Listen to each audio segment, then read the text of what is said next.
चलिए आज मैं आपको बताती हूं कि एसएससी सीजीएल क्या है।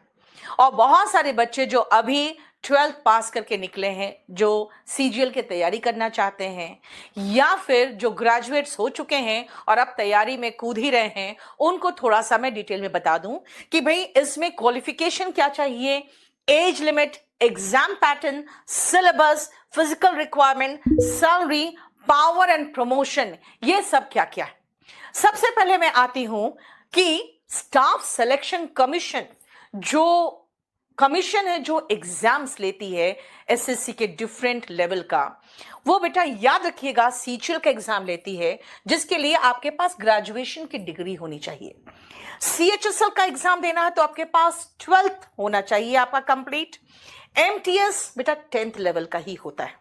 इसमें मल्टीटास्किंग स्टाफ की भर्ती होती है और 10th लेवल पर ही आपका जीडी होता है। जीडी अगर आप देखिए तो एसएससी जीडी भी 10th लेवल का है। ग्रेजुएशन के लिए अगर आप जाओगे तो ग्रेजुएशन के बाद एक बहुत बढ़िया पोस्ट है, वो है दिल्ली पुलिस सब इंस्पेक्टर, है ना।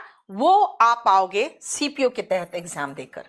अगर आप इंजीनियर हो तो आप एसएससी जेई के लिए एलिजिबल हो, और अगर आपको शॉर्ट हैंड आता है तब आप स्टेनोग्राफर दे सकते हो। लेकिन आज मेरा जो पूरा कंप्लीट ये सेशन है वो सिर्फ और सिर्फ सीजीएल पर है। तो सीजीएल के लिए आपको चाहिए क्या? सबसे पहले आपके पास एक बैचलर डिग्री होना चाहिए। आप 18 से 30 साल के बीच में होने चाहिए सारे पोस्ट के लिए, एक्सेप्ट जो जेएसओ का पोस्ट है जिसके लिए आपको एक अलग से पेपर देना पड़ेगा, उसमें 18 से 32 साल चलेगा। बाकी auditor, accountant, UDC, tax assistant और सीबीआई में सब इंस्पेक्टर के लिए आपकी जो एज लिमिट होनी चाहिए वो 18 से 27 साल होनी चाहिए। अब आते हैं कि इसके लिए हमें पढ़ना क्या है और पैटर्न ऑफ एग्जाम क्या होता है। याद रखिएगा इसके लिए एक टियर 1 का एग्जाम होता है जिसमें English, reasoning, maths and general studies का पेपर होता है। सभी के 25-25 क्वेश्चन होंगे। हर क्वेश्चन 2 मार्क के होंगे, यानी 50-50 मार्क्स के, और ड्यूरेशन यानी 1 घंटा में आपको 100 क्वेश्चन करना है। और ये जो पेपर होता है टियर 1 कहलाता है।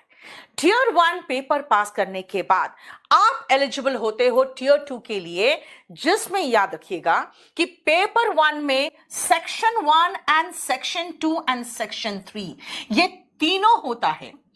पहला जो खुलेगा 1 घंटे के लिए वो मैथ्स एंड रीजनिंग खुलेगा, जो होते हैं 30-30 क्वेश्चन, 60 क्वेश्चन, और हर क्वेश्चन 3 मार्क्स के होते हैं, यानी कुल मिलाकर 180 मार्क्स के वो होते हैं। अब उसके बाद आता है, फिर वो पेपर बंद हो जाएगा 1 घंटे में, फिर खुलेगा आपका सेक्शन 2 और सेक्शन 3। सेक्शन 2 में इंग्लिश लैंग्वेज एंड कॉम्प्रिहेंशन होता है और जनरल अवेयरनेस। बेटा ये भी याद रखिएगा, आपका 45 क्वेश्चन इंग्लिश के होते हैं, जनरल अवेयरनेस 25 क्वेश्चन होते, कुल मिला के ये 70 क्वेश्चन होंगे। अगेन ये सब 3-3 मार्क्स के होंगे और ये कुल मिला के 210 मार्क्स के होंगे, और ये भी 1 घंटे का होता है।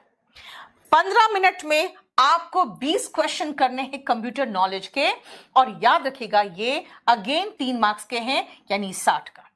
अब ये सब खत्म हो जाएगा जब, फिर आपको एक ब्रेक मिलेगा और उसके बाद आपका डेटा एंट्री स्पीड टेस्ट होगा, और उसमें आपको ये एक क्वालिफाइंग नेचर का होता है, और कंप्यूटर भी एक क्वालिफाइंग नेचर का ही होता है, यानी इसमें आपको क्वालिफाई करना होता है। ऐसे तो क्वालिफाई सबको करना पड़ेगा, और सारे अब सेक्शनल क्वालिफाई करना आपको जरूरी हो गया है हर सेक्शन में। अब आइए पेपर 2 में, ये बेटा सिर्फ जेएसओ के लिए स्टैटिस्टिक्स का पेपर है, और एक और है स्टैटिस्टिकल इन्वेस्टिगेटर। इन दोनों के लिए आपको एक स्टैटिस्टिक्स का पेपर भी देना पड़ेगा। और पेपर 3 एक है जो है फाइनेंस एंड इकोनॉमिक्स से रिलेटेड पेपर आता है, जो आप एओ कैग में अगर जाना है तो इसके लिए है। अदरवाइज बाकी जितने पोस्ट है सबके लिए बस आप यहां तक सेक्शन 3 तक, यानी कि सेशन 2 तक ही ध्यान रखिएगा, जो आपका टियर 2 का पेपर है।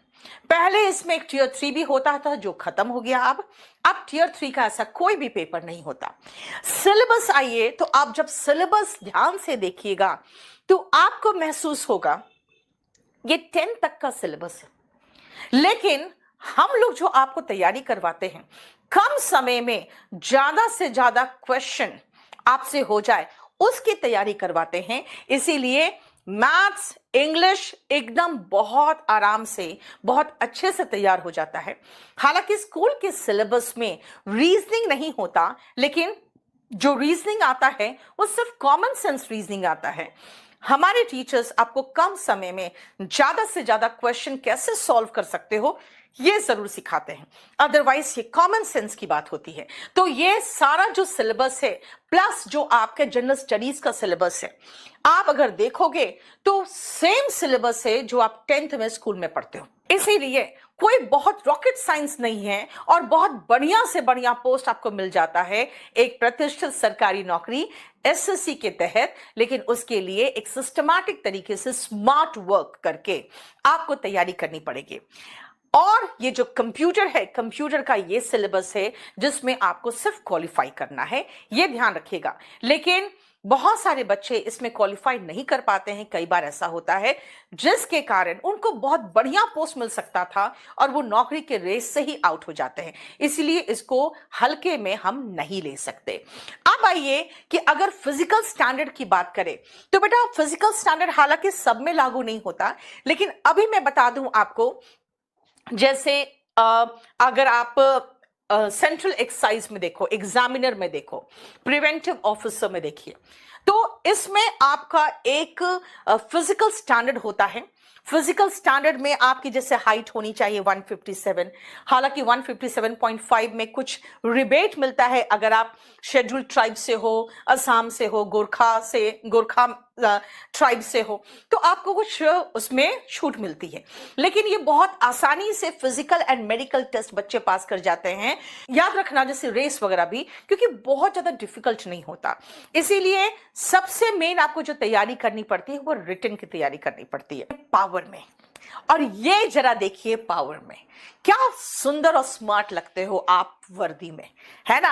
आप किस तरह से जब अपनी आइडेंटिटी दिखाते हो कि मैं सीबीआई से हूं या मैं कस्टम से हूं, तो लोग कैसे आपको सम्मान की नजर से देखते हैं, इसका तो कोई मोल ही नहीं है ना। तो आइए, अनमोल चीज प्राप्त करने के लिए बहुत मेहनत और तपस्या करनी पड़ती है। ये आप पहले जमाने से देखते आ रहे हो, तो याद रखिएगा इसके लिए आपको बहुत तपस्या करनी पड़ेगी। आपकी एंट्री होगी इनकम टैक्स इंस्पेक्टर के पोस्ट पे अगर, तो आप 5 से 6 साल में इनकम टैक्स ऑफिसर बन जाते हो। उसके बाद करीबन 8 से 9 साल में असिस्टेंट कमिश्नर बन जाते हो। उसके बाद 4 से 5 साल में डिप्टी कमिश्नर, और उसके बाद 4 से 5 साल और लगते हैं तब आप जॉइंट कमिश्नर बन जाते हो। इसलिए याद रखिएगा कि स्काई इज द लिमिट। आपके पास पावर होगा, आपके पास पोस्ट होगा। हाँ, ये जरूर है कि आपके पास जो सम्मान होगा उसका कोई मोल नहीं, वो अनमोल होगा। तो चलिए आज से हम शुरुआत करते हैं। अगर तुम लोग नए हो तो सब्सक्राइब करो, वो जो लाल वाला बटन है उसके साथ स्कैम करो या फिर महफिल जमाओ, मुझे नहीं पता, बस क्लिक हो जाना चाहिए।